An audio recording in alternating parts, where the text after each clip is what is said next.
Hey everybody, it's Thursday. And welcome to this week's edition of The Night Bite. I'm Josh. And I'm Emily. And it's a surprisingly normal week compared to the last few months. Yeah, that's true. We we had our vendor program going for the last 3 months, and we went to the expo last weekend, and that was a hoot. I'm sure we'll talk a little bit more about that. Well, and I was going to say, we had so much fun. We're going to keep it going. Yeah. And if you showed up to the expo, put it in the comments. Let us know how it went for you.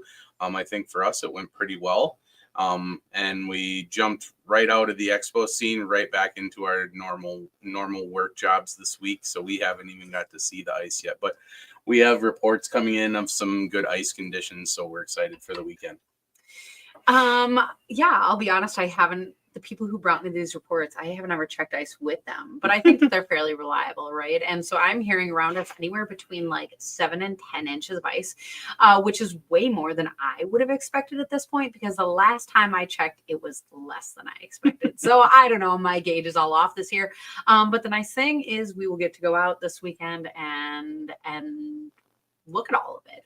But the other thing is, I feel like, watching online, it seems like people are getting out this year. And that's so awesome, because after last year, not everyone was able to get out. No, it was, 7 to 10 inches. That's all we got last year. And so it was plenty for us. There was people that didn't get any. So, so it's exciting that it's, not even not even Christmas yet. And we have that much. We're doing pretty well, I think. That is absolutely true. And I guess I have a few places in mind of my first outings, but I don't even know if we talked about this yet. So who knows what that will look like. But I guess wherever you are, let us know how much ice you have, where you're at, or how fishing is going, because we are always interested in that. But I have to say, I feel like we should scoot on to, this is one of our favorite guests, is it not? Yeah. So let's bring him in. Brian with Widowmaker Lures. Thanks so much for being here. Hey, Brian. Love it. Hey, guys. How you doing? Glad to be here.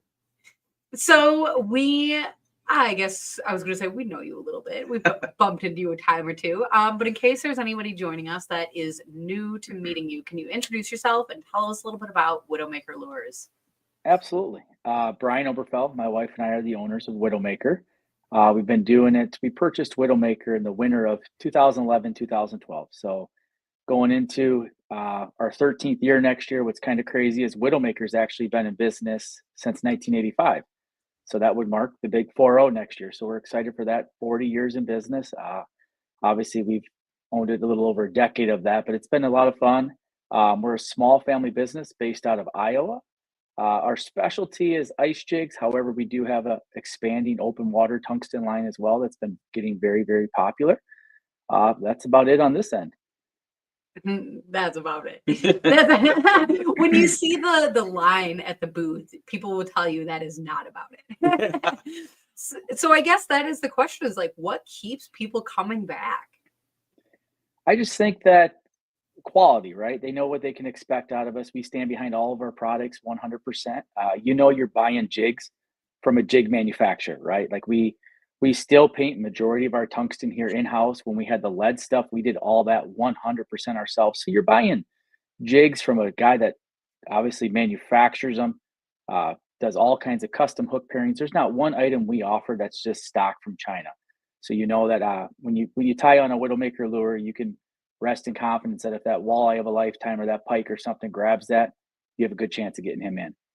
Yeah, and it's definitely apparent when you fish with your stuff. Like the cross, sometimes when you're trying to cross some of your ice jigs over to open water, for us panfish anglers, like it's tough because maybe you don't have enough hook shank or you don't have a wide enough gap. And I think you just take a lot of time in pairing that and making sure that, like, it may not be, the best overall ice jig, but it may not be the best overall open water jig, but it really is the best coverage of both. I feel like it fishes the same no matter what season, which is really nice to have that consistency, especially when you're transitioning different seasons. Absolutely. And I think we've continued to evolve, like some of those longer shanks. Like we did a 4 mil with the number 10 hook, and we did a 5 mil with the number 8. So traditionally a lot larger hooks than what they come with in their ice versions. And those have become very, very popular. amongst the fishermen. Obviously, for open water, you can fish that with a minnow or tip it with a worm or a piece of crawler, and it's be very, very effective year round. You still keep that same 4 mil profile that maybe you love ice fishing, or that 5 mil profile, but now you can adapt it to the open water scene as well. I'm laughing a little bit as I am hearing you talk because you're like, oh, tip it with a minnow, tip it with a worm, blah, blah, blah. You gave a bunch of examples. I'm sorry, that's the only two I read. But I'm like sitting over here and I'm like, oh my gosh, I almost forget that you could use live bait because Absolutely. I'm so attuned to using plastics. Absolutely. And that's one nice thing with those XLs, right? So even our traditional 3 mils that we always do, even for ice, we run a 14 hook in those. That way you get a lot more hook shank. With 2 ends, it's really nicer. If you're fishing plastics, it's incredible, right? You got a lot more hook shank to thread that plastic up. And number two, if you're fishing for bluegills and you get into those crappie and perch, you got enough hook to bury it in and get a good hook set on them, right? You won't nick as many fish as you traditionally will when you're using the smaller, like 16s that 3 mils traditionally come with. Yeah, and I think the other thing you guys do really well too, besides the hook pairings, is I think you offer a lot of the good standard colors in the industry, but you also offer a huge variety of like extra colors, stuff that's pretty specific to you guys, that is really cool because it gives you that little bit of variety in your box that you may not otherwise have. And I really do think that you especially like pay very much a lot of attention, because we get to see you at almost every ice expo, and we come up and we're like, hey, which ones are selling here, and you take notes on which colors work in which states, and you really do cater to those customers when you go there, which is really cool. Yeah, we offer a lot of non-traditional tungsten styles. I mean, you can go to literally hundreds of different tungsten jig sellers and buy the teardrop, the classic teardrop profile. And I mean, it's a good profile, don't get me wrong. However, we do a lot of custom molding. So you're definitely going to find body styles that you're not going to see anywhere else. I mean, we do a ton of testing on those, obviously, before they ever hit the market. So we got some very, very popular non-traditional, like our Scud, our Lucky Lady, Cadis King, just to name a few. We got the new Whirly Bug this year. So that one there has a little propeller on, so it throws off a lot of flash. Great jig for drawing them in. Last year, the Fly. So that's a very non-traditional jig. We put big bug eyes on it. It's a hand-tied jig that glows in the dark as well. That one's been very popular. So you're going to find not only a large variety with us, but not just of that standard teardrop either. You're going to find multiple different body styles as well. You know what I love about this though is you're calling them like the non-traditional styles. And when you look at these, you're gonna love them or you're gonna hate them. I feel like that because like the Bug, I do kind of like it, but I honestly can never catch fish on it. But everybody online seems to catch fish on it. I love that thing. But any kind of propeller jig, like that's my jam, and I use those all the time. And I feel like you never do. And so that's the thing though, is like, the nice thing about being at the expo, we just saw you, is that you get to really pick through all those containers. Because like I said, you're going to see something and you're going to be like, yes. Or you're going to see something and you'll be like, no. Yeah, absolutely. Absolutely. And just like you said, like we had that traditional prop jig that we hadn't led for, it's been around since the late 80s. So, I mean, you're talking a jig that's stand up the test of time over 35 years and still effective. We still sell quite a few of those. So that's why we took that concept and we integrated into the tungsten world this year. A familiar one too is a couple years ago, we did what we call our tungsten shrimp. So what that is that's a straight vertical teardrop. So that is something before tungsten days. Any of you older fishermen that are listening to this, I'll grab one just to kind of show you guys exactly what I'm talking about. Let me go back. Well, and it's very much just a small blade that was soldered to a vertical shank hook and filled in with some solder, and then you painted over the top of it. That's traditionally how you would make those, and now you made a tungsten version, right? So yeah, here's that classic vertical one. This is a soldered one like Josh is talking about, right? So you take the blade, then we hand solder that hook in, then we obviously from that point on we prime it, paint it, detail it, and then clear coat it, right? Every company, this was the number one jig in ice fishing for years. I mean, obviously they all looked a little different. Ours had stripes on, a lot of them didn't. A lot of them just had single dot, 2 eyes. So we took that classic profile and then converted that into the tungsten world just a few years ago, right? So it's a straight vertical teardrop, another very, very effective jig. Obviously, when everything switched to tungsten, it's not like the fish said, hey, we're not going to eat that vertical teardrop anymore. It's just that wasn't available in the market anymore. And I think a lot of people got hung up. The original profile that China was painting and China was producing was the teardrop, right? Even when we got into tungsten, it was like 13 into 14. So a little over 10 years ago, all the Chinese manufacturers were pushing that teardrop down your throat. So that was the only one at the time they were painting. And coming right into the game, we knew we wanted to be different, right? We didn't want to just we were going to offer that profile, absolutely, because there's a lot of people that love it. But we also wanted to think outside the box, bring back some of these classic profiles that are tried and true and have worked for literally, like Josh says, people have been soldering those teardrop jigs for, I mean, probably 70, 80, 90 years, and it's been effective on the ice. So we wanted to bring back some of that and give it variety, right? I mean, there's not too many applications where you go fishing and you're that locked onto one profile, right? Whether it's working or not, you're gonna live and die by that.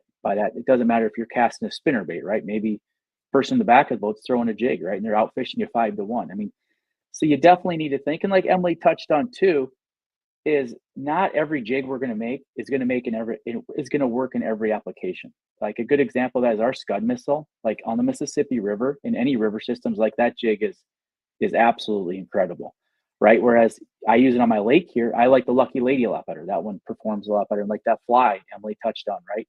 For like Wisconsin water, probably not the best, right? But you get it, like, now that's exactly why we did that small little 14. So I'm excited for you to give that a shot this year, Emily. So yeah, okay. And so I guess that's the problem though, is when I go to my jig box, I get excited about all of them. And actually what I shouldn't maybe say this because this is like a Widowmaker's podcast.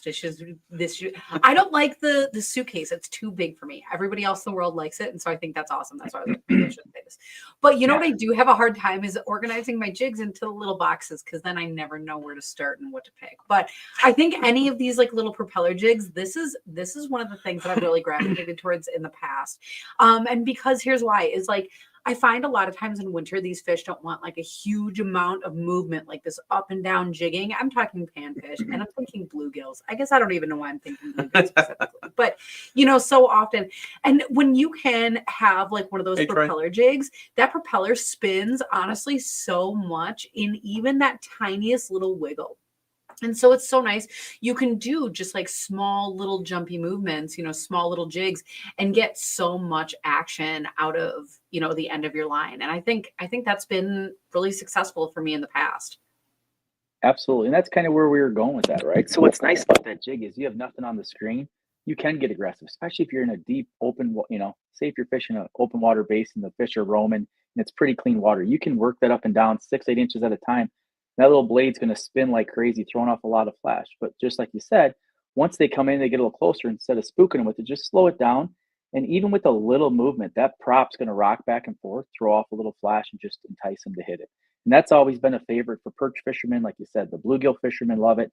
It's been a classic design we've had in lead for years, like I said, and it's something that guys are really getting excited about already this year. Put a minnow on it, and then the minnow would swim around, and it would just spin. Yeah. It'd be like suicidal for sure. That's not a good idea. I'm gonna maybe set up a crappie rig like that this year. I don't know, maybe. Yeah, try it out. It's like, it's like when people always laugh at like hot dogs under tip ups, but I'm kidding you. I'm not kidding you. That works. Absolutely. Absolutely. All right. So, I mean, I guess one of the things, I don't know if I've ever asked this, but I'm dying to hear, do you have a number one selling jig? We do. The Wonder Bread phase is starting to slow down. That was crazy for years, right? Just your traditional teardrop Wonder Bread. Outside of that, our pink crackerized, that color that we do in that teardrop is incredible. We manufacture more of those than any other color. That one's really popular and just a wide area too, right? We see those things selling really well throughout our stores throughout the country. And then I'd say outside of that, you got like the Lucky Lady and Scud are very, very popular as well for us. Those are really good sellers, and those are really good jigs. I mean, I just talked to my dad today, and I said, "Well, how'd it go today?" He's fishing the river about every day. He says, "You ain't gonna believe it today. I had that Scud on. I had 17 keepers. My buddy that was with me had 4. He goes, I kept telling him to change your jig, change your jig. He had a 4 mil dropper on, and I kept telling him, you got to change that. You got to get a Scud on." And it's just stuff like that, right? I mean, they're fishing in the same shack together today, and I mean, every dog has its day though. Tomorrow the dropper might be good, but it's nice, like you said, even to get a selection in your jig box and just kind of be ready for everything, right? Hmm. That is actually interesting though, because sometimes it's like, I hate to say little things like your jig. We're talking to a jig company, maybe, Yeah, but it's yeah, like people sometimes refuse to admit that like your jig is what makes the difference. My jig, no way, and we're talking about like little nuances here. And well, I guess it's not even little nuances. Sometimes it's presentation. Sometimes that's everything. I mean, I guess that's the key to all of this is just your jig is so much of, that's what holds your plastic, holds your bait, provides that action. So I guess, man, I almost don't know where I'm going with this, but I was like, oh, it's people will be like, oh, just your jig. But that's almost, I guess, the most important part. it's the Yeah. Oh, final section, right? I mean, it's the final thing. You can get a UTV, snowmobiles, high end shacks, live scopes, right? Fancy rods, fancy reels. But at the end of the day, right? It's the jig in front of them. So yeah. And I think especially during the fall, late fall into winter, and a little bit in spring, I guess, in that spring transition too. Like, I think jigs, especially ice jigs, you should really think of those more as like the lure, right? Because your presentations aren't normally even much bigger than the jig that you're putting down there. The plastic is maybe just adding a little bit of action to that. You put like a wax worm or something on that, but that's not the presentation. That's more of just like some meat to get them to eat the presentation, right? It's just an added flavor. But when we're talking about the little shrimp guy, like you can fish that without bait, no plastics, no You're anything. fishing that without bait? Yeah. Yeah, I've caught fish off of cribs. I've caught walleyes with it, and I've caught perch with it and crappies with it. I don't I think I always have a at least have smallmouth to have a and a little wiggle bluegill. tail. Yeah, all off that crib because you just hanging around, has a little fuzzy feather on the back. That's why I've caught more bluegills than you. Probably caught more walleyes with it than you. Yeah, that's true. But like the jigs, especially when you're talking those kind of small presentations, I think that is very important to be cognizant and being able to change that, not only physically on your line, but in your head. Think of it as a lure, like if you're fishing for bass, or if you're changing out baits for trolling for walleyes or pike or whatever. Like you're changing out whole lures, right? You're not changing just the bait or just changing the hooks out, whatever. You're changing whole lures, and that's the same goes for jigs when your presentation is that small. absolutely. And I think even how much it changes even when you're tipping with the plastic, right? Like you're talking your straight vertical profiles. We got some of those with that new prop jig. Obviously, that's our new whirly bug. That's a straight up vertical one. Our Cadis cane's very vertical. Our Scud's vertical. That Lucky Lady's kind of a hybrid. That one sits more at a 45, and just how much of a difference that can make, right? So you're just slightly switching the angle of the jig with that plastic that you're tipping it with. And we're starting to see a lot of guys early on. A lot of guys were like, "Nope, I'm only fishing plastics with the teardrop," right? And now we're starting to see them adapt. And like some of our most successful plastic fishermen, some of them are fishing like on our tiny little Cadis cane because that one there, it's a real small profile. So when they hit it, they don't feel that tungsten. So a lot of guys are taking it and obviously still hooking the plastic horizontal. So you get that great tail wiggle out of your tail. But they come up, they hit that, and they don't feel that tungsten jig. They just feel that soft plastic and whatever it's scented with, and definitely hold on to it a lot longer. Okay, but I think that this is a really great point and worth talking about a little bit more because when I don't know, I was going to say when I was new to ice fishing, I don't know, that was a weird way to put that. That was like a long time ago. But I mean, I think the thing is okay, because I was one of those people like teardrops, that horizontal pattern, like mindset stuck.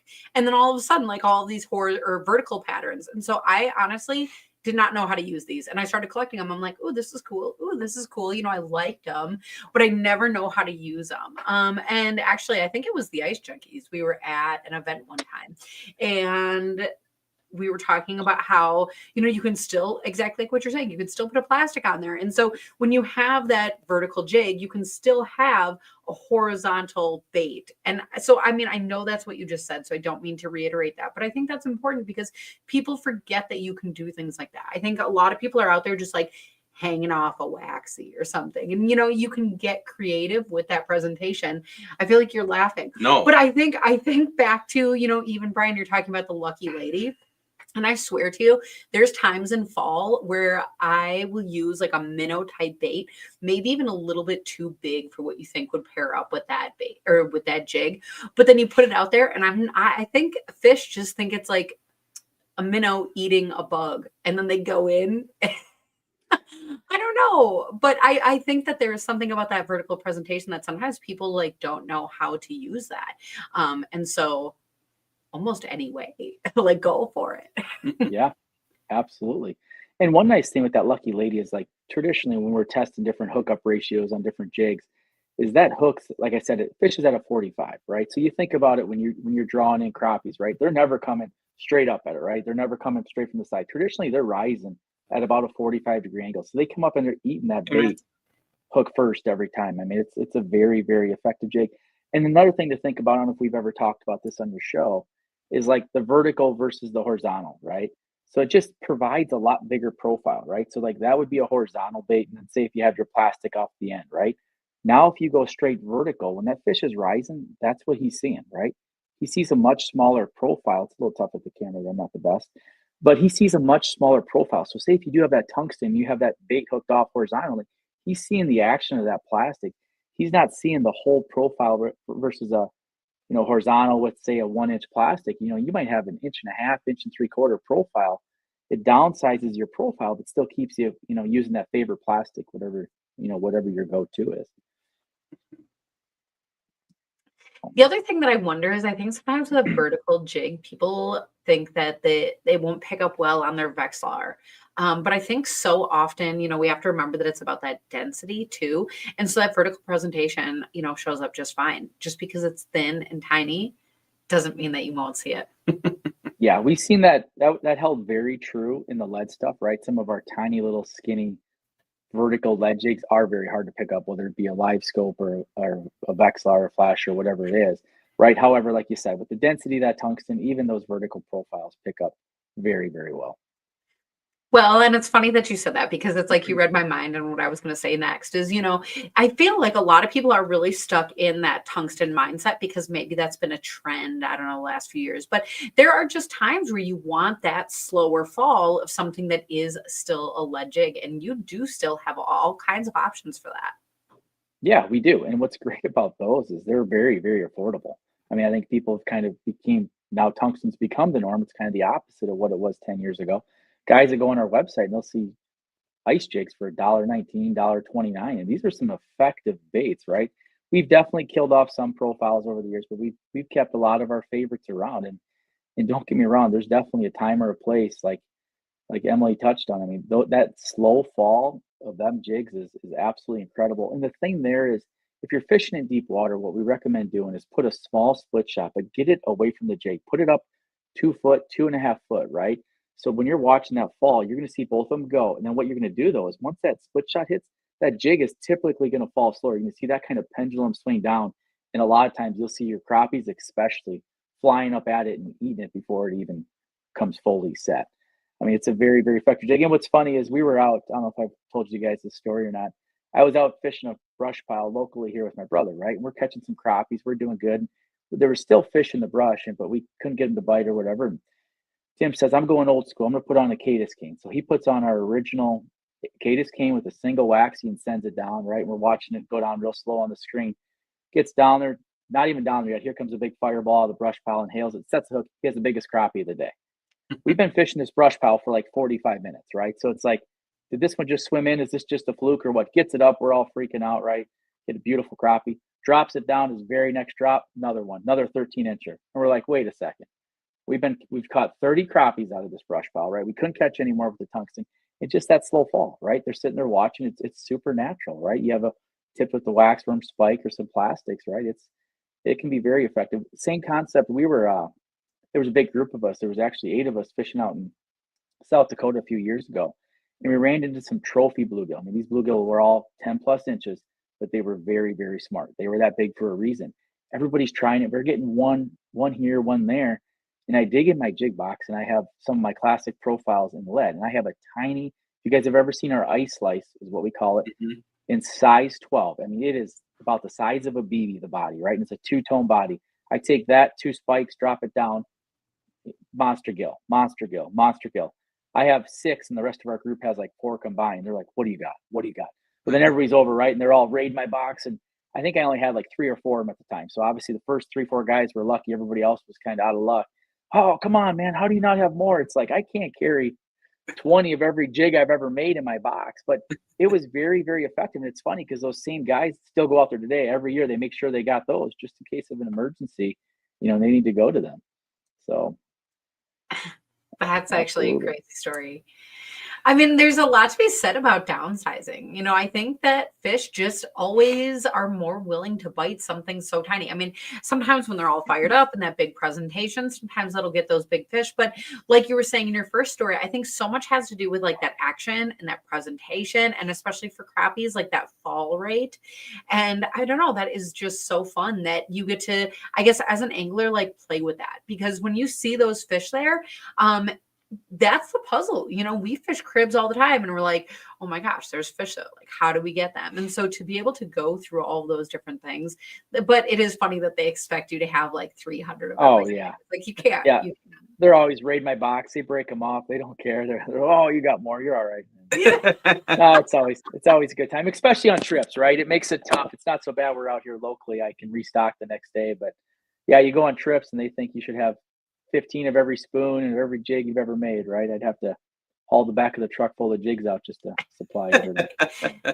Yeah, like see the back room behind you, like bring all of it. Yeah, exactly. Clean all this out before I go. Absolutely. That's a lot of the package jigs. That's what you're seeing behind us there. That's all the ones ready for stores, all the 2-pack cards, and then next to that's the actual package ones ready to ship. So that's for most of our retailers and wholesalers, and that's what you're kind of seeing there, some storage. Well, Don't mind the clutter. we're sitting here talking about presentations, and we spent a little bit of time talking about vertical stuff, but I think one jig in particular, one style that you guys carry that I haven't seen of even a very good knockoff is the Dragonfly, and that is one of my absolute favorites.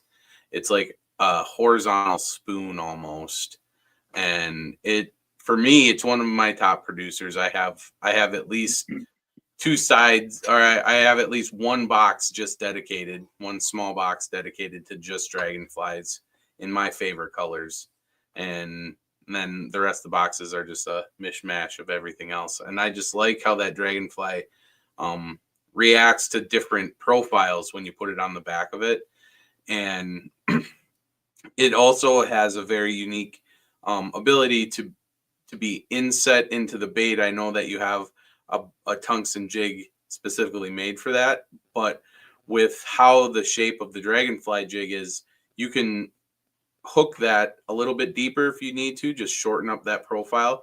You can keep it out, like keep it longer to extend your profile, and then it just changes the action. It's just a really cool jig that I really enjoy fishing with, and always have one tied on. Yeah, there There's you kind of go. a look at that. Yeah, it's that elongated profile, and it does have that weight forward head. So that Mm-hmm. is a jig. You get a very erratic action when you're jigging it, right? It likes to dart. That head likes to dig down, darting that jig forward. And I just had a customer comment over the weekend. He fishes perch on the Mississippi.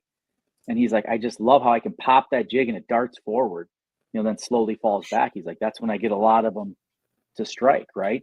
Versus like your traditional tungsten, right? You pop it, it's going to fly up and fall down, right? It's not going to have any darting action. But with Mm-hmm. that big weight forward head, yeah, that can give you definitely a lot of action. Like you said, Josh, it has that skinny body there on the end where you can slide your plastic kind of right up over that little collar Mm-hmm. and choke it up on there a little bit. Yeah, that's one of my favorites. You're talking about it having like a diving action, and I'm not going to disagree with you. But one of the things I really like to do in ice season is use this when the fish really are kind of moving around and more active, because it has a really great swim.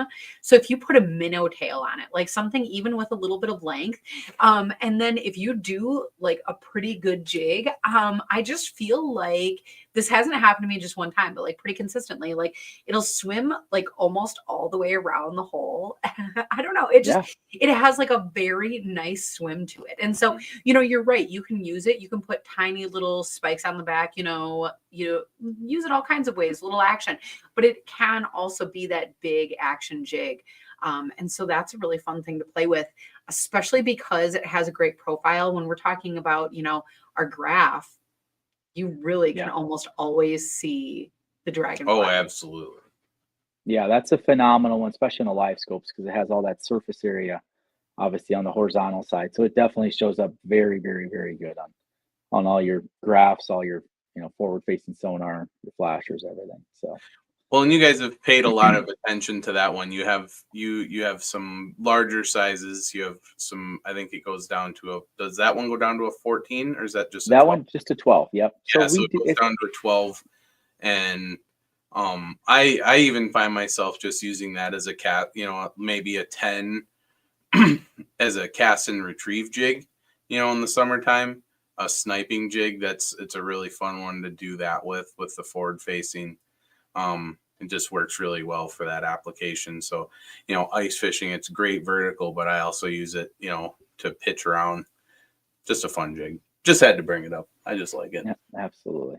Yeah, and like you said, that's a very popular one too for open water, especially bump up to that 10.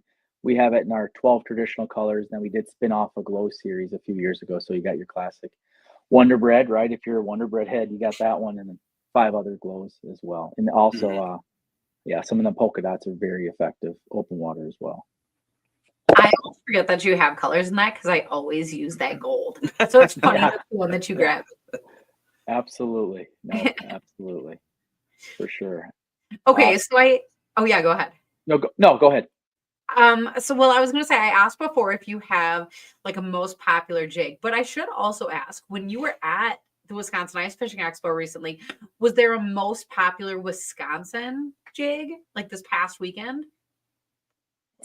That Scud was really popular. Lucky Lady. And it's funny too, a lot of times guys are super hesitant, right? And the average guy that comes up to our booth and has never owned a Widowmaker, right?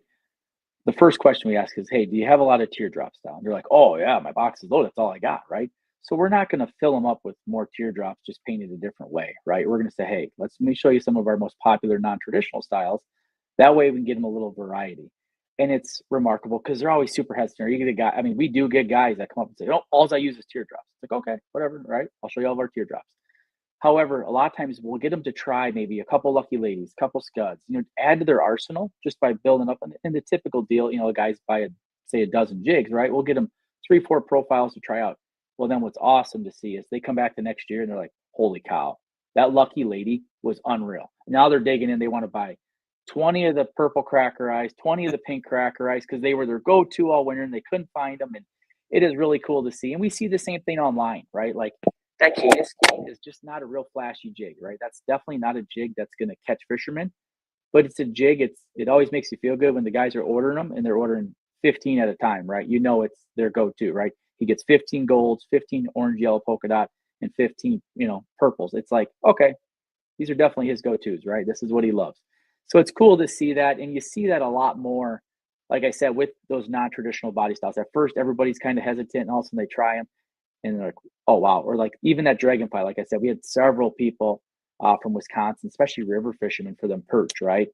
They're down there fishing those aggressive perch and they're tipping it with plastic and doing really well on that one as well. So.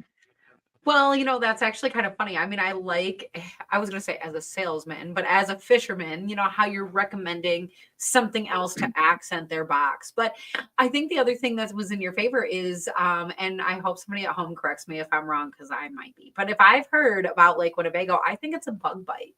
I think it's like shallow and muddy. And so I think, it's really cool that you were out there and you're like offering these non-traditional options.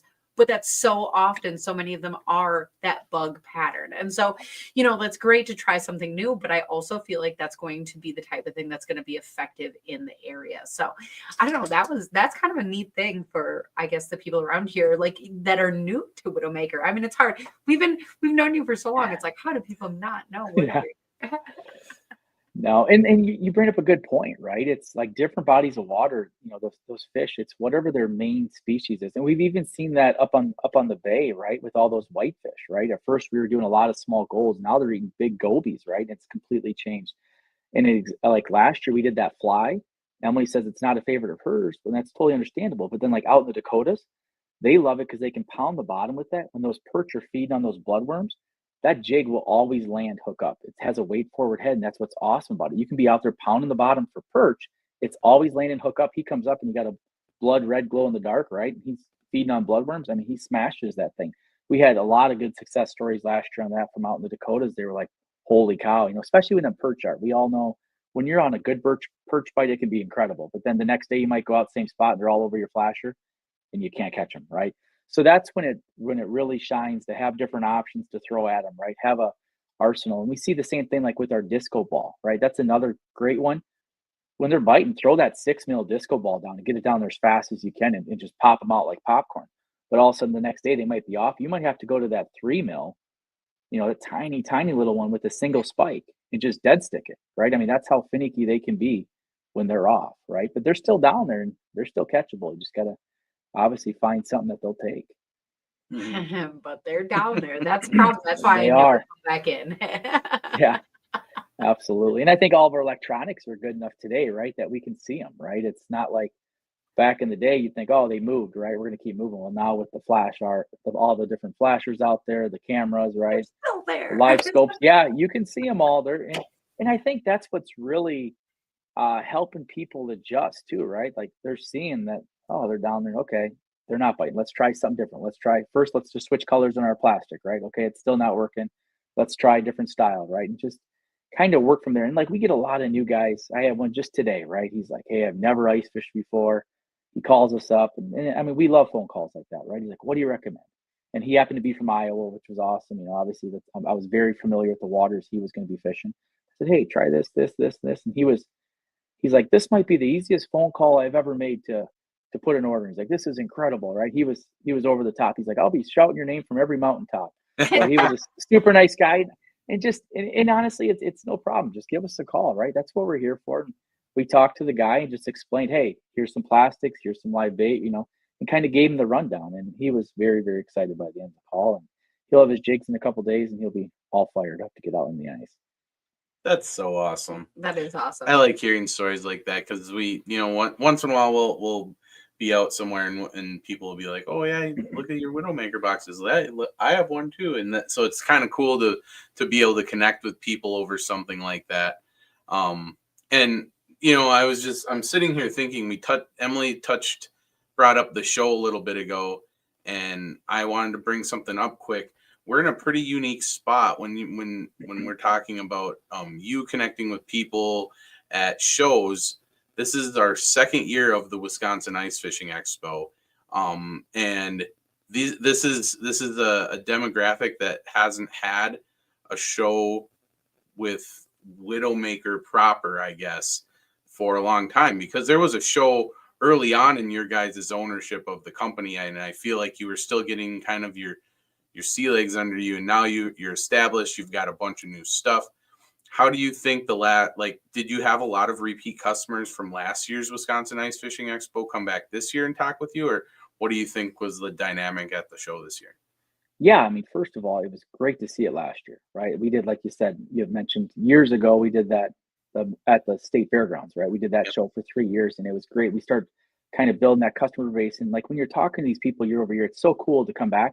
You might not see them or talk to them for a year, right? And you come back, and like the next year, they're like, "Holy cow!" And they got some stories, right, of how their year went or something they were excited about, or that, hey, check out this trophy I caught I caught this 42-inch pike on your 4 mil dropper. It's so cool to kind of catch up with the customer, see them, and it's always.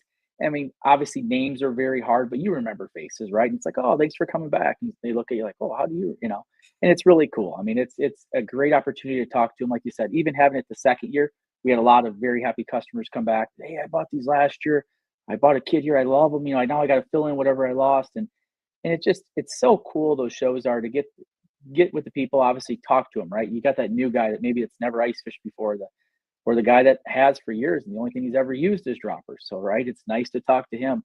it's just really fun to get out and engage with the customers. And I think even during COVID, like I think that's my most gratifying part of the job, right? Is I can be in the shop 20 hours a day airbrushing jigs, right, and send them out as fast as I can. I mean, but that's not as gratifying as being in front of it and guys coming up, shaking your hand and saying, "These are my favorite jigs. These are my go-tos. I love you guys," and just in hearing that feedback is really cool. I mean, people think it's just all about the money. It's definitely not. It's great to see the customers, talk to the customers, and get to build that rapport. So it's great to obviously have a show back in Wisconsin.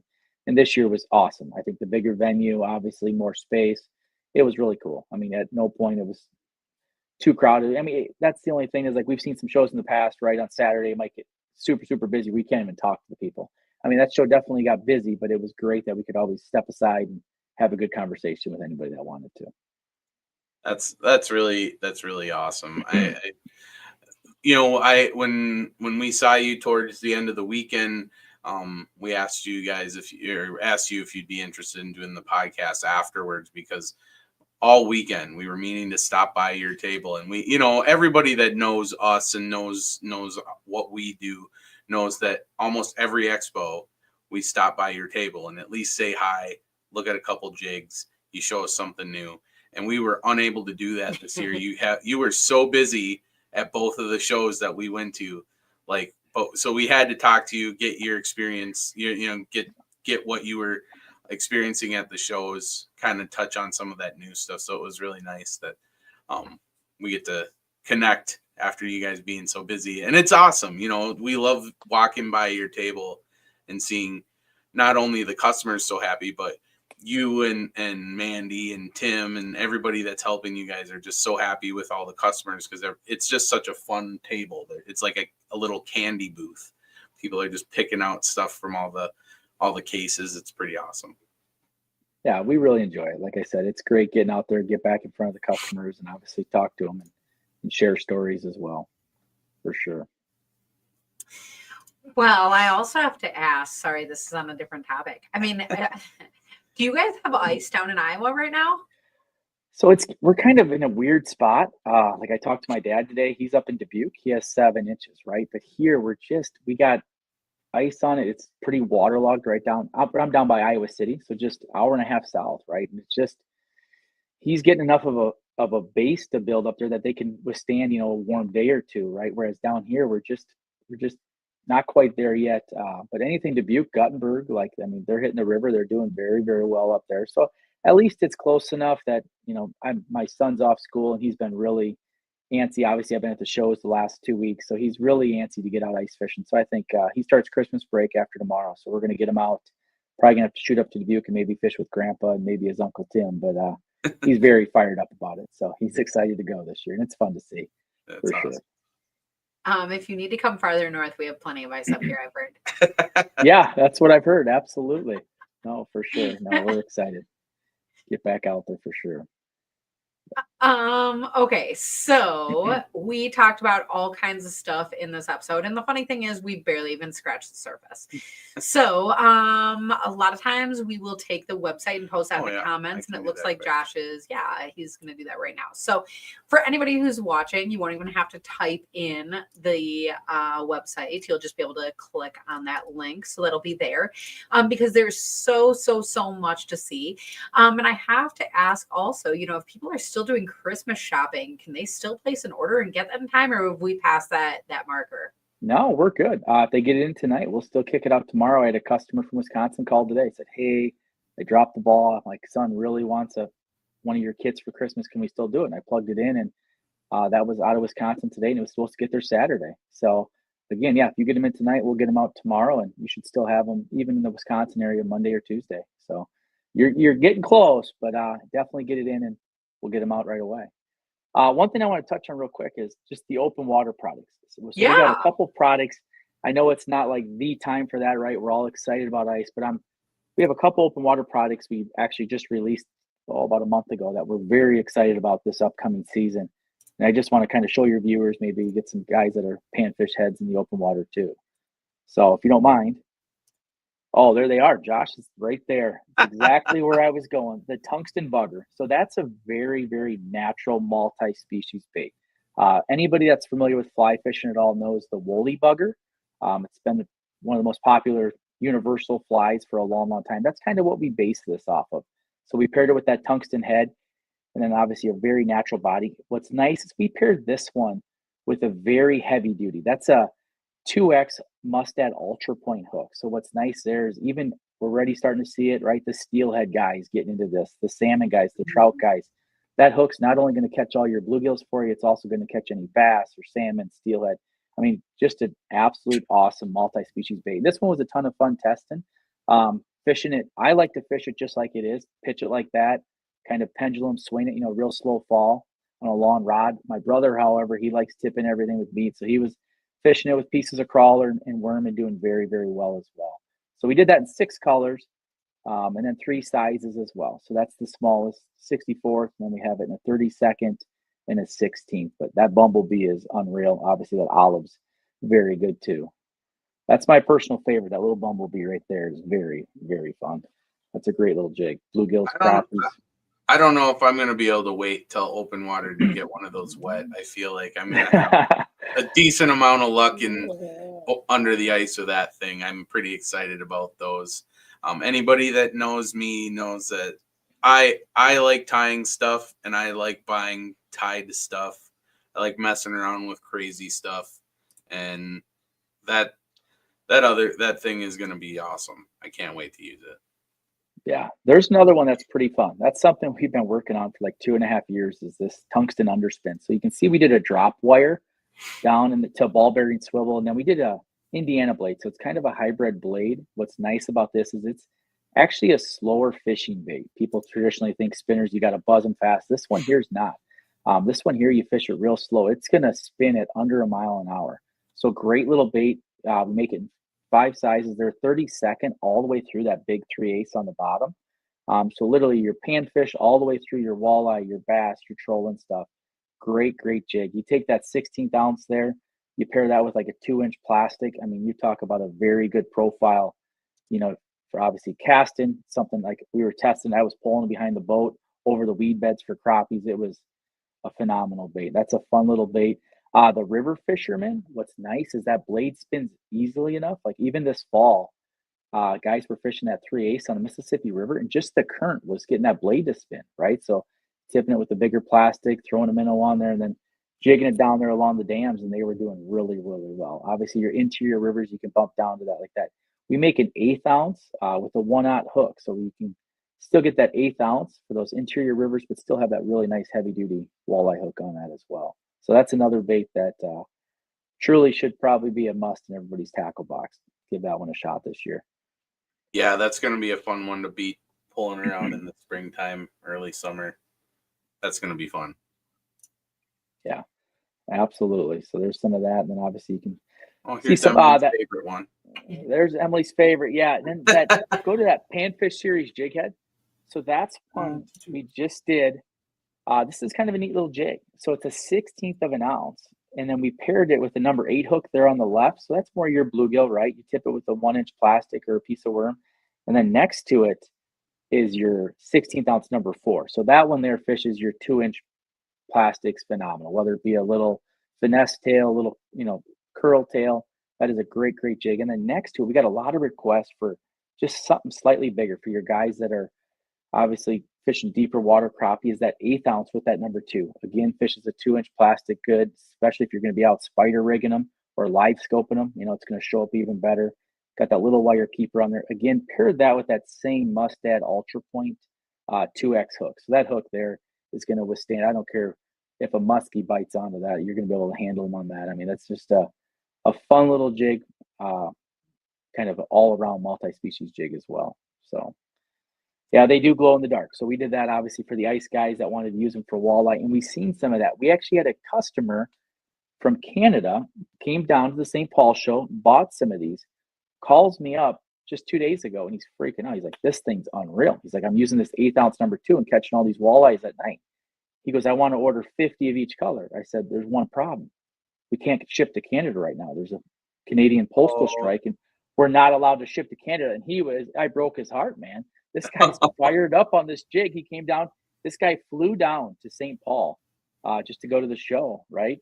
and he was super jacked up about this jig. And I said, well, hopefully, I know that it's getting resolved, so hopefully we can open back up shipping soon. But yeah, just a fun little jig, right? You're heading up north walleye fishing this winter. Don't even be afraid to give it a shot through the ice. I mean, can't we just drive it up to him? Yeah. I mean, we could go up and visit if he could take his guided walleye fishing, right? We can work with him. Absolutely. So. Well, and I'm a huge proponent of upsized, jigs, especially on a 116 and a 132nd. A number 4 size hook is the way to go. In the open water for me. I just feel like I'm a big, well, as far as panfish go, I'm a big bait angler. I like fishing 2 inches, 3-inch baits, but not upsizing the weight, right? I still want that slower fall. I just want a bigger profile. And so the fact that you put those bigger hooks in there, I just think adds so much more dimension to something that is inherently fairly simple. I think it just adds a complexity in your fishing that is welcomed, because when it really takes out having to put more stuff in your box. You can keep one thing and it'll do a lot of different tasks. Yeah, and that's a great jig. Like we tested that a lot last spring, last summer on the Mississippi River, and anybody that's ever fished that extensively knows it's a different ecosystem where you might be pitching that with a 2-inch plastic and catching crappie, and the next one you might get a 26-inch walleye, and 3 casts later you get a 18-inch bass, right? So it was something that was withstanding all those, and obviously great hookup ratios. A gar, right? Maybe your first gar ever, Emily. Yeah, you never know what you're going to get on that. So it was fun testing that with that heavy duty hook, right? So it was withstanding all those predator fish with no problem. There's that little fly that we touched on earlier. See how it's always going to land like that. That's what's great about fishing that. It always lands hook up. We did it in 6 colors. We added that 4 size, that little 14 this year. You can see how small it is compared to that dime. I mean, it is just a little thing. And what's a little frustrating to me is we tested this 14 2 years ago. And truthfully, it was my favorite size. I loved it. And I'm like, it's just too small, right? The average customer's just not going to like it's too small. And then we did the 3 sizes last year. Everybody's like, can you make it smaller? And I'm like, well, actually, we can, right? I have a prototype of it even. So we still kept that same 3 mil weight. We just did it in a 14. Another great open water jig, right? So if you're going to go out, pitch this under a float. Don't have to tip it with anything, and just give it some little twitch to kind of twitch that bobber back to you. And I'm not kidding. Those spawn and panfish will absolutely annihilate that thing. You don't have to tip it with anything, which is nice. I had some buddies. I was actually testing that 14 last May. And I gave one of my good buddies a little lesson on that one. He was obviously fishing wax worms, and I was just pitching that little 14 and doing very, very well on it. So, it was fun razzing him.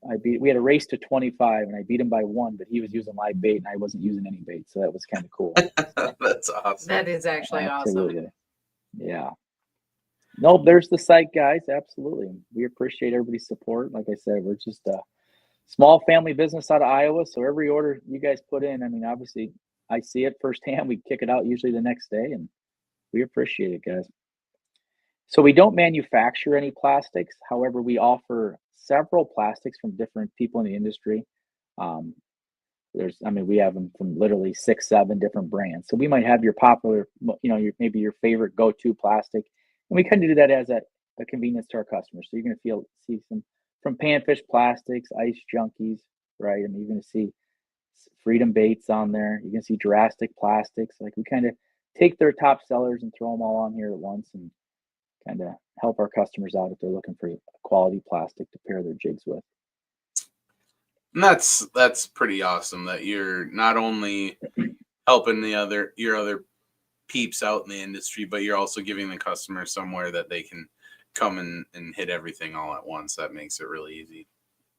Yeah, and I think they enjoy it, right? I mean, we sell a fair amount of their plastics on our site. And like you said, if a guy wants to try a plastic, he doesn't have to go to a different site and put it in for 1 pack, right? He can go on here, grab his jigs, grab a pack or 2 and from different brands, right? And give them a shot. So absolutely. And we always do the free shipping on orders over 30. And like I said, traditionally we ship them out within 24 hours. So that's awesome. I feel like we could just like keep going through this website because, to be honest, I like hearing you talk about the jigs. No, we So appreciate it. I always next time. appreciate being on here. You guys just make it easy to talk to. You guys make it super easy. Well, and the nice thing is there's something on your site for everybody and every fish and every water condition and all the things. So we are looking forward to looking through the site. We always look forward to that. And I know people at home are looking forward to that as well. And fun that you can still get Christmas orders. So there's that. You never know. But I guess other than that, we have the website posted, and you have social media also, so people can follow you like on Facebook and YouTube and all the places, right? Yeah, Instagram, yeah, for sure. And otherwise, people will see you, at the shows, the expos, and you are in some bait shops, some stores, some places around. So, be sure to be checking your local places and find where your Widowmaker is, because that's always a fun thing to bump into. Absolutely. And if they're not in there, ask the owner for them, right? Ask for them. Yep. We're in a lot of mom and pop bait shops, not so many chains, right? But so we are represented in a couple hundred mom and pop shops throughout the country. So yeah, if they're not in there, we're very easy to work with, right? Just tell them to get a hold of us and we can get them rolling. So cool. So I guess I almost signed off like it's the expo. I was going to say, if we don't see you here, we'll see you on the ice. But that's, I guess here we normally say like, Brian, thanks so much for being here and talking this whole episode about your awesome jigs. Awesome. Well, thanks a lot for having me on, guys. Thanks a lot for your audience for paying attention and listening in tonight, and we really appreciate it. Yeah. Absolutely. And I think secretly next week we might not be on with the holidays. Nope. So we may be taking a week break. But then after that, we are coming back. Oh, I guess then it's New Year's. Well, we'll see. We'll look at the schedule and we'll find out. I guess I haven't thought that far ahead, but that's kind of funny. And let us know how fishing is by you guys, because we are always interested in that. Otherwise, we will see you on whenever the next episode is of the Night Bite. Night, everybody.